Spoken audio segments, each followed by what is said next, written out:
ये दुनिया इतनी सीधी नहीं है जितनी नज़र आती है। अगर बंदा एक्टिव ना रहे तो बहुत बड़ा लॉस हो जाता है। कुछ स्टोरीज़ हैं, रियल लाइफ फ्रॉड्स आपको बताने हैं, आपको कुछ पता भी होंगे। लास्ट वीक मैं अपने इंस्टीट्यूट में था, एक स्टूडेंट आया मेरे पास, बोला सर हमारी कंपनी में एक गेम हो गई। मैंने कहा क्या? बोला हम किसी फॉरेन कंट्री से कोई प्रोडक्ट्स खरीद रहे थे या कुछ सर्विसेज ले रहे थे और काफ़ी दिनों से डील चल रही थी, लेकिन जिस दिन आखिरी दिन पेमेंट का टाइम आया ना, तो उस दिन हमें एक ईमेल आई उसी कंपनी के सिमिलर आईडी से, और उसमें बड़ी अर्जेंसी शो की गई कि अभी अभी पेमेंट कर दें, और कोई यूएई का अकाउंट था। तो बोला हम लोग, और उसमें ये लिखा था कि अगर लेट पेमेंट करेंगे तो आप पे पेनल्टीज़ वगैरह कुछ आएंगे। तो बोला हमने फ़ौरन से फिर वो पेमेंट कर दी, कोई 15-20 हज़ार डॉलर की पेमेंट थी। और बोला वेरी नेक्स्ट डे हमने फिर वो पेमेंट की प्रूफ भेजा उस कंपनी को, तो उसने कहा ये तो हमारे अकाउंट में आई नहीं, ये तो हमारा अकाउंट ही नहीं है। तो इसका मतलब किसी और ने गेम कर दी थी। तो अब ये जो कंपनी ने जिसने पेमेंट कर दी, इस कंपनी के सीएफओ के ऊपर, बेचारे के ऊपर पूरा 15-20 हज़ार डॉलर का, वो कंपनी ने भी हाथ उठा लिया, बोले ये आपका अपना मसला है, आपने क्यों किया, और इसके ऊपर ये लॉस आ गया। तो अब जो सामने वाली कंपनी थी उसने आज के बाद एक डिस्क्लेमर देना शुरू कर दिया कि भाई आज आप लोग, यही हमारा अकाउंट है, इसी में ट्रांजैक्शन करें और कहीं ना करें। तो ये बच्चे ने मुझे कहा कि सर ये ऐसा कैसे हो सकता है, आप इस पर कुछ हाईलाइट करें। तो उस वक्त जो मेरी लास्ट वीक की नॉलेज थी, मैंने यही बोला, मैंने कहा यार हो सकता है तुम्हारी कंपनी में कोई चोर है या उधर कोई चोर है, दोनों में से कोई, क्योंकि इन्हीं दो पार्टीज को पता था, राइट।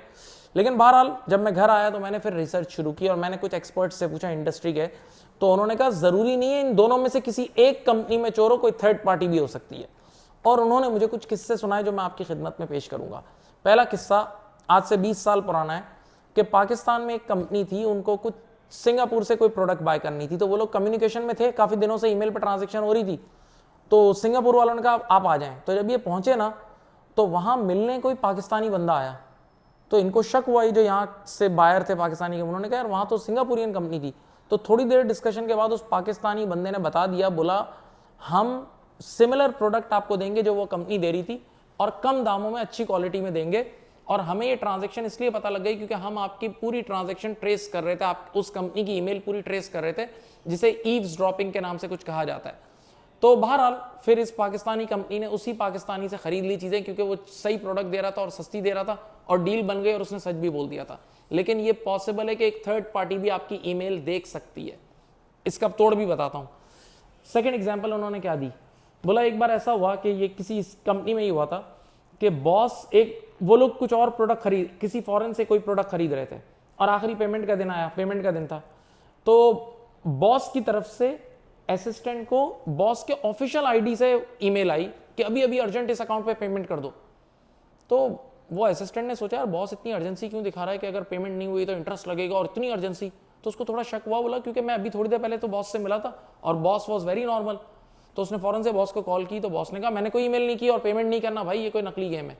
यानी सेम एग्जैक्ट ईमेल आईडी भी कॉपी पेस्ट हो जाता है। ऐसे डोमेन्स आ गए हैं कि आपका एस भी चेंज नहीं होगा, आपका एग्जैक्ट ईमेल आईडी से आपके ऊपर गेम हो जाएगी। तीसरी मिसाल उसी कंपनी की, जो जिस एक्सपर्ट ने मुझे बताया, बोला हमारी कंपनी में एक लड़का था जो कंपनी का लैपटॉप सिर्फ यूज करता था, कंपनी का ऑफिस का लैपटॉप। तो बोला एक दिन उसको उसी के सेम ईमेल आईडी, मैं फिर बोल रहा हूँ सेम ईमेल आईडी से ईमेल आती है कि तुम जो कंपनी में हरकतें करते हो ना इस लैपटॉप पे, बोला मैंने वो सारी वीडियोस बना ली हैं और मैं तुम्हारे सारे जितने भी कॉन्टैक्ट्स हैं उन पर ये सब भेजने वाला हूँ, तुम्हारी हरकतें। तो ये लड़का तो डर गया, ये फौरन से अपने सीनियर के पास आया, उसने बोला भाई ये तो वैसे ही कंपनी का लैपटॉप है और मैंने कभी कोई कंपनी के लैपटॉप पे कोई गलत हरकत भी नहीं की। तो अब ये सीनियर भी डर गया, उसने कहा यार क्योंकि एक बड़ी कंपनी थी और उसमें इतनी ट्रांजेक्शन होती थी, फाइनेंशियल ऑडिट की और सब। तो ये लोग आईटी डिपार्टमेंट गए, तो आईटी डिपार्टमेंट वालों ने कहा घबराने की जरूरत नहीं है, आजकल ये टेक्नोलॉजी आ चुकी है कि ऐसे डोमेन्स आ चुके हैं कि आपका सेम ईमेल आईडी भी एग्जैक्ट कॉपी हो जाता है, एग्जैक्ट कॉपी हो जाता है, ख्याल कीजिएगा। तो उसने कहा आपको कोई रिप्लाई करने की जरूरत नहीं है, बोला वो आपको ऐसे ही डरा रहे हैं। तो this thing is very common. अच्छा, इन तीन के बाद जब मैंने अपने कुछ और फ्रेंड्स से पूछा, तो मेरे फ्रेंड्स कुछ ऐसे हैं जो यूएस में प्रॉपर्टी भी खरीदते हैं, और वहां प्रॉपर्टी खरीदते वक्त कई बार मिलियन डॉलर्स की ट्रांजैक्शन होती है, $500,000 की ट्रांजैक्शन होती है। तो उन्होंने भी मुझे कहा कि बोला जब जैसे ही हम प्रॉपर्टी कंपनी से डील करना शुरू करते हैं ना, डे वन से वो अपने अकाउंट को हमेशा हाईलाइट करते हैं कि इस अकाउंट के अलावा कहीं और पेमेंट नहीं करना और किसी और ईमेल का रिप्लाई भी नहीं करना। बोला ये है हमारे डाटा, बिल्कुल। तो उसने मुझे बताया, बोला हम लोग अब क्या करते हैं बताऊं, बोला इतने ये आईटी के फ्रॉड्स बढ़ गए हैं कि बोला आखिरी दिन जब बड़ी पेमेंट होती है $1 मिलियन या कुछ, तो बोला हम फिर ऑनलाइन ट्रांसफर भी नहीं करते, बोला हम फिजिकली ड्राइव करके जाते हैं और चेक देते हैं ताकि फिजिकल हैंडिंग ओवर वगैरह कर लेते हैं ताकि इससे बचा जा सके।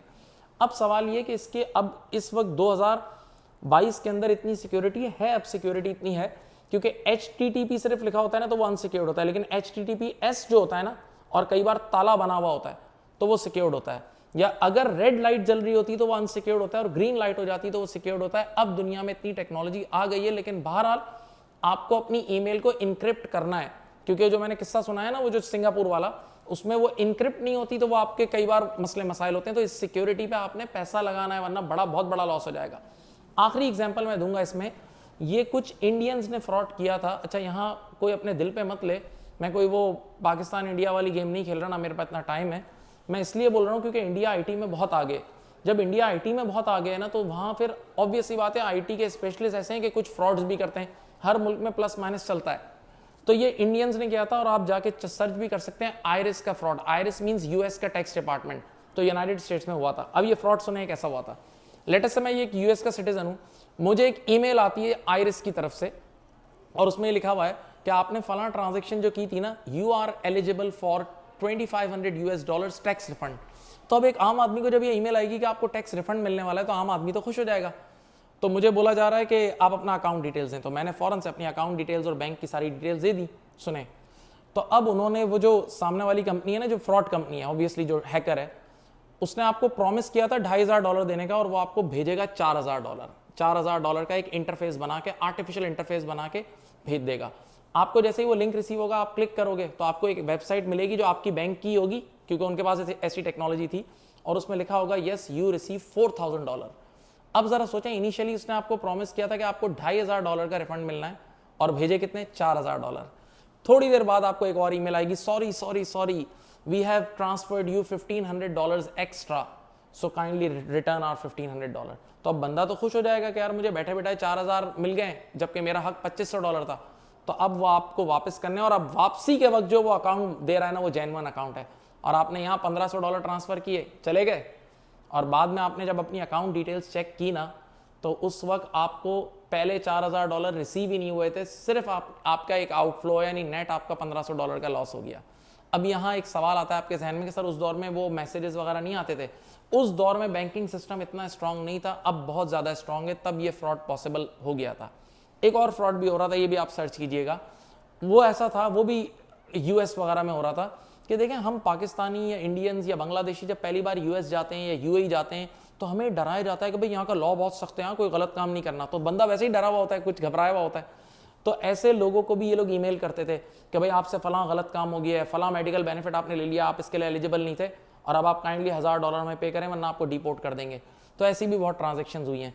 तो देखें, इस कहानी का सेंट्रल आइडिया ये है कि भाई सबसे पहले इल्म हासिल करो, कहीं भी जॉब करनी है या कोई भी बिजनेस करना है, इल्म हासिल करो, और अगर खुद नहीं कर सकते तो फिर एक्सपर्ट्स की सर्विसेज लो, वरना बहुत कुछ गंवा बैठोगे। अपना बहुत ज़्यादा ख्याल रखिएगा। अल्लाह हाफिज़।